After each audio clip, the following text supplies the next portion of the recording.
Okay, I was talking to this girl on the phone, right? I was talking to this girl on the phone and got into the spiel about this spiritual spiel. I just got into the spiritual spiel, right? I just gave it to her, just flooded her with wisdom. And at a point, she was like, "Okay, can you just stop? Can you just hold on, time out, pause the breaks?" She says she don't really like all the positive stuff. She don't really like all the, and I say, so what? Like, you just like thrive in chaos and misery and corruption and greed. She said yes. And you know what? I said that's good. That's a good sign. Not that you dwell in that energy, but it's a good sign that you are at least not so much in your ego that you can't even tell yourself the truth. A lot of people dwell in that kind of stuff and still try to portray as positive people. And then you would tell them, hey, you're an addict. You're a drunk. You love to talk about people. You love to do this. You love to do that. And they be like, I'm not even that kind of person. And then they'll give you a reason for why if they do it because they can't deny it. It's so open. I only did that because I don't even really talk about people like that. I talked about her because she talked about me. And so I talked about her because she was talking about me. But I don't talk about people. She's a person. You talked about her. In turn, you talk about people. And 9 out of 10 times, if you talk about her, you've talked about many people. Just a fact. And so I told her, I said, okay, all right, I'll calm down. I'll calm down. But I just want to tell you, like, I love you, though. I care about you. I love you. And she was like, you don't even know me. And I was like, oh, that's the problem. True love, divine love, does not have to know you. It does not have to cultivate a relationship with you over years. It does not have to build memories with you.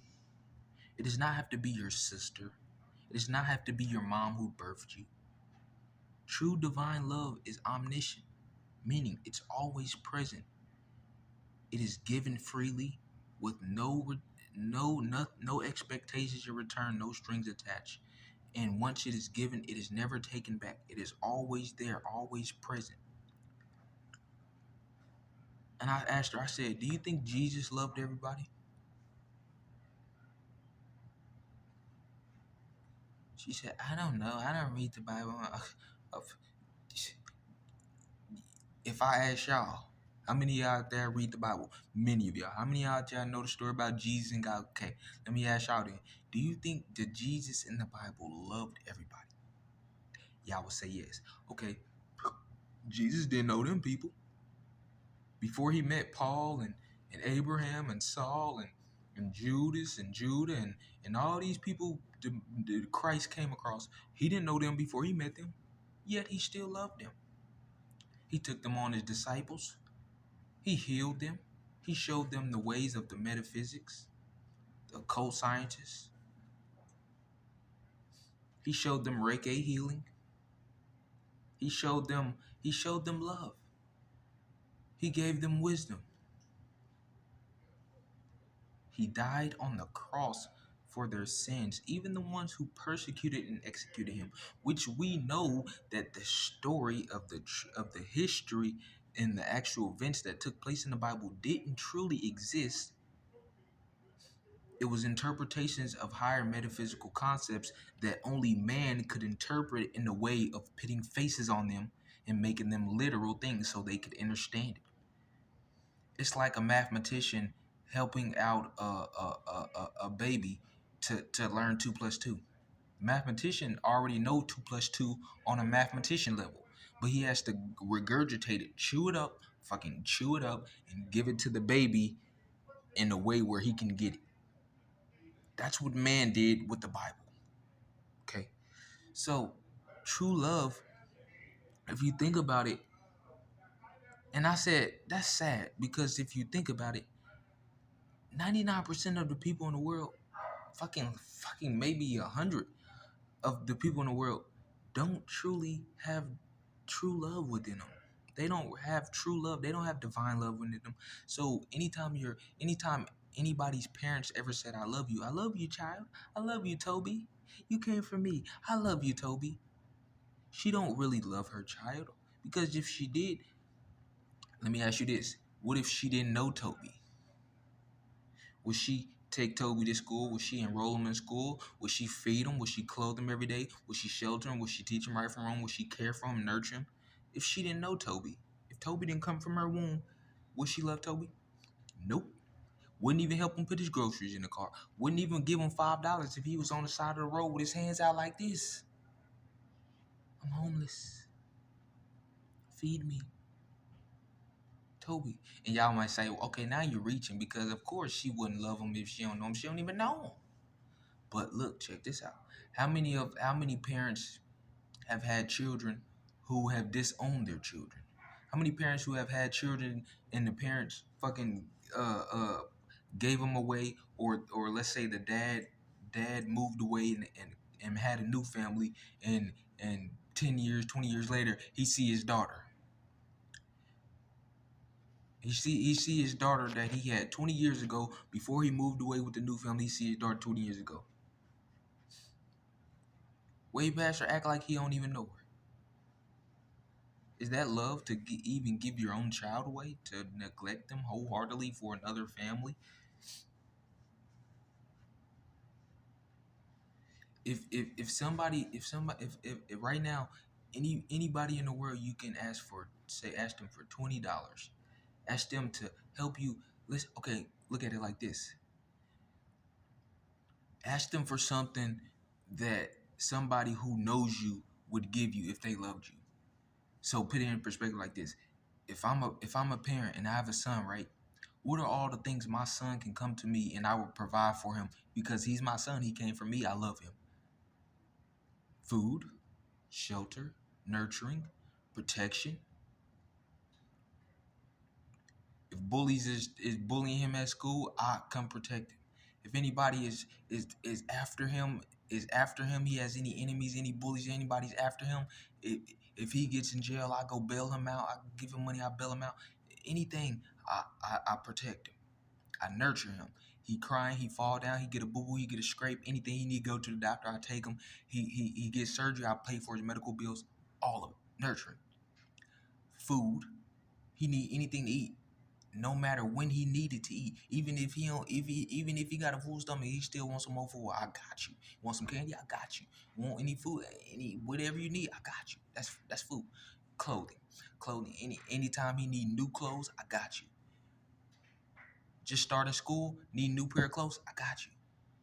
It's prom, I got you a new suit, a fresh new suit. You go to prom in. Any activities, any festivities you want to go out, clothes, I got you. A funeral, got you. Any clothes, I got you. Shelter.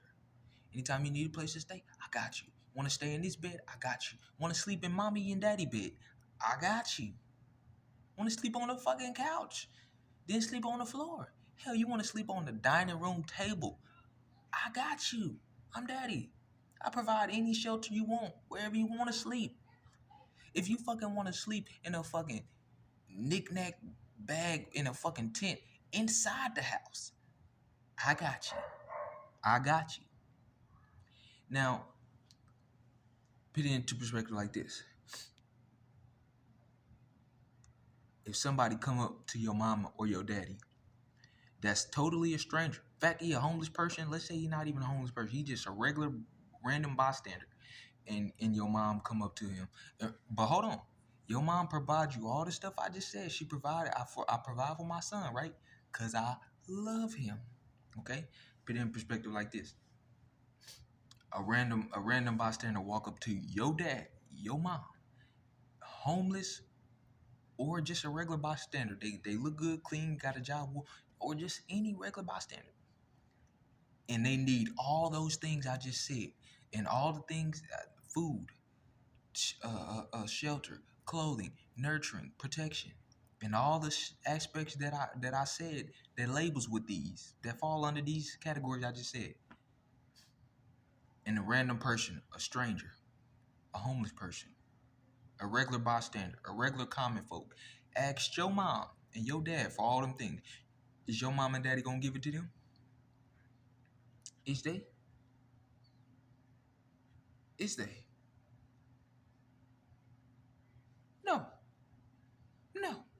The furthest they'll go is giving them probably $5. Here, I see you need help, or yeah, I'll give you $10. I'll give you $20. I'll help you in some way.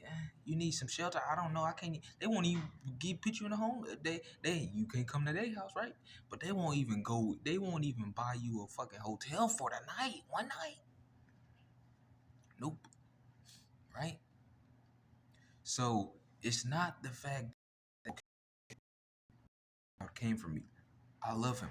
All these things. It's just that you know that child. It's just that you know that child. You don't have true love for anybody. You just know him. Because when it comes to somebody you don't know that's a total stranger, you don't have that love. You don't have that same love. You just have a love for somebody you know. So what if it was that same homeless person, right? And they knew that homeless person. Let's just say that's little Toby. And he got on drugs and he grew up and he was 18. He got on drugs and something happened where in his life, his mom and daddy ain't seen him in 10, 20 years, and they see little Toby again. Hey mom, hey dad, and he all straggly, all homeless up. Hey mom, hey dad. Sorry you gotta see me like this, but could you just loan me $20? Like, I mean, I just need a place to stay. They would probably shed a few tears. My baby Toby, where have you been? They'll give him some food. They at least and they at least allow him into their home, give him some food, let him take a shower, let him clean up. Now Toby and they'll do this. Now Toby, if you can get your life together, we will try one more time with you. You can get your life together, you can come home. We'll help you get a job, we'll help you clean yourself up, we'll help you turn your life around. But a regular bystander, stranger, homeless person, or anybody who need that same stuff, you ain't gonna help them turn their life around? You ain't gonna invite them into their home and feed them and clothe them and tell you, okay, now I might not know you and you're not my son, but I still have love in my heart. And the Christians folk always talking about they got love in their heart. But when somebody need help, they don't give them the help to the best of their ability. They just say they got love. They just want to say they got love, but they don't have true love. They just gotta know you.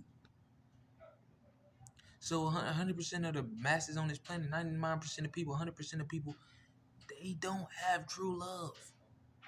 They just like you a lot. They just know you. They cultivate a relationship with you. You're their child. You're their best friend. You're their coworker. They just know you. To some extent, they know you.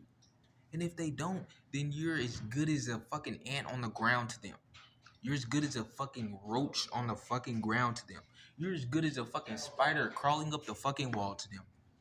Nothing. You're like a fucking penny to them, and nobody sees a penny. They fucking see a quarter before they see a penny. And guess what? They fucking pick the quarter up. Nope, won't pick up the penny. The penny all brown, same color as the fucking dirt on the ground. Nope, fucking pick a penny up. We want it to be shiny and fucking silver. We want it to be silver. If we pick it up, it has to be silver. That means they'll pick up a fucking nickel. Nope, not a penny. Not a penny. Not the thing that has Abraham Lincoln on it. Fucking rusty with the top hat. Won't pick up Abraham Lincoln. They'll pick up Frederick Douglass, George Nicholson, yep, fucking Thomas Jefferson. They'll fucking pick him up. But old Abe Lincoln, nope. Fucking throw Abe Lincoln away. Fucking pick Abraham Lincoln up off the ground just to throw him in the trash. You couldn't at least leave him on the fucking sidewalk. You couldn't at least leave him in the fucking oil spot that's in the fucking street. Somebody's car was leaking. No, you had to pick him up just to throw him in the trash. Oh, you took the extra effort, spent your energy, just a tiny form of your energy to pick him up and toss him in the trash. So that means you have an intent to not like that person. You have an intent to also let that person know that he is nothing, that he is trash. that I do not know you to any extent. I have not cultivated any memories with you. I have not cultivated any time with you. I have not known you for 30 seconds. I have not known you for 30 seconds. You are nothing. That's what they say. True love is giving and nothing in return. I love you, Toby, but you gotta stop doing drugs. I love you, Nathan, but you gotta stop embarrassing the family. No, true love is freely given with no expectations in return. So that means however you act, whatever you do, whatever substance you do, however you act, if you fucking have sex on top of the table with a fucking donkey, I still love you. I don't care about none of that. They love you, and it's not even real love. It's an expectation. It's a, I know you. I only cause I know you, boy, is the only reason I'm feeding and clothing you and nurturing you, protecting you. I'll extend they'll extend their fake love to you only if you abide in a certain way, only if you operating in their liking, if you molding to their fucking palm, they love you. Mom, you don't truly love me. Because if you love me, why do you say you love me, but I have to stay off drugs. You love me, but I have to stop hanging out with him. So what? So what you saying? If I do go on drugs, if I do hang out with him, do you don't love me? Of course, Tom, I love you. And that's when you hear it in their voice. Of course, Tom, I love you, but come on, like, why would you even want to hang out with them? No, there ain't no deflecting. You wouldn't. You would shun them. If they got too much on drugs, you would shun them. You don't even know them. That's not your son. If they hung out with them dudes too much and got into some woo wop, you would, and somebody came to your door looking for them, you would tell your son, go outside to protect you and your other daughter and your husband. You would throw your son under the bus. Yep, you would.